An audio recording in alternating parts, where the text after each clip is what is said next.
ढेंकानाल कामाख्यानगर विधानसभा क्षेत्र में BJP ticket को नहीं असंतोष व्यक्त कर 40टी पंचायत 1000 अधिक बीजेपी कर्मी कामाख्यानगर विधानसभा क्षेत्र में दीर्घ वर्ष धरी संगठन करिथिबा योग्य प्रार्थी देवदत्त पट्टनायक को दल टिकेट न दे अन्य जनक देथिबा कहिसेंति कर्मी जहाको ने दलीय कर्मी मध्य असंतोष देखा देछि। एहाकु ने 1000 अधिक कर्मी कामाख्यानगर कंतारीपाट निकट में एकत्रित होई आशायी प्रार्थी थिबा देवदत्त पट्टनायक सह आलोचना करिसेंति। खूब शीघ्र दल एहा परे पुनर्विचार करबाकू दाबी मध्य जणाइसेंति।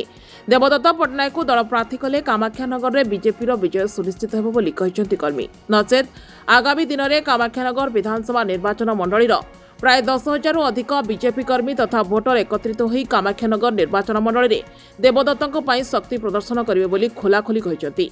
एपटे दल जदि पुनर्विचार कर टिकेट दिए तेज कामाख्यानगर में बहुमात्रा बीजेपी को विजय कराइबे बोली निश्चित थिबा कहिसेंति आशायी प्रार्थी देवदत्त पट्टनायक।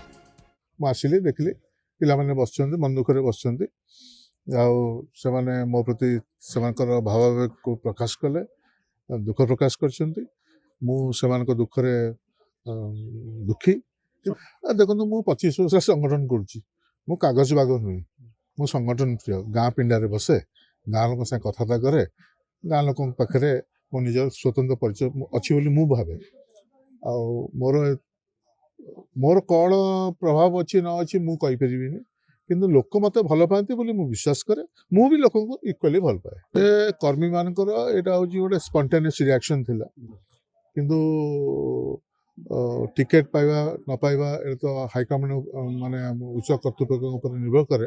मो हाथ तो टिकेट नहीं मोर काम होची संगठन करवा मो संगठन दल पर संगठन कली आ दल मोठू बहुत अधिक योग्य प्रार्थी को विचार को नेला तेणु कर्मी मैंने जहाँ कर पुनर्विचार कले मु केंद्र मंत्री हमार माननीय धर्मेंद्र प्रधान जी कृतज्ञ रही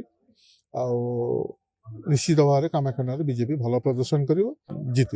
प्रसन्न मल्लिक तरभा पंचायत जड़े बीजेपी कर्मी एवं देवदत्त भाई सक्रिय सहयोगी कामाख्यानगर निर्वाचन मंडल रे लोक माने बीजेपी ठारू बीजेपी की भल पाउथुआ बेले बीजेडी ठारू दूरे अछंती एवं समस्त जनसाधारण चाहूचंती प्रार्थीत्व परिवर्तन करने पई एवं बीजेपी जड़े नूतन प्रार्थी की चयन करने बड़ा दुखर सहित कहूँ देवदत्त पट्टनायक जे कामाख्यानगर प्रति पंचायत रे प्रति गाँव रे प्रति घरे घरे सुपरिचित एवं विभिन्न आनुष्ठानिक कार्य रे सहयोग करि आसुचंती तांकू नेता रूपे समस्ते चाहूले दुर्भाग्यर विषय तांकू आज एथिरु वंचित करागला। तेणु आमे समस्ते आंकू दृढ़ विरोध करुछु यही प्रार्थीत्व को परिवर्तन करा जाऊ एवं तांको और प्रार्थीत्व प्रति विचार करा जाऊ। तो आगामी दिन में यार शक्ति प्रदर्शन करने देवदत्त बाबूंकर बीजेपी शक्ति प्रदर्शन करने आम एकजुट हबू कामाख्यानगर माटी रे एवं देखे दो बीजेपी एवं देवता बाबूंकर शक्ति केते अछि। जदि बीजेपी से टिकेट पाती निश्चित रूपे 20,000 ऊपर से जीतिबे।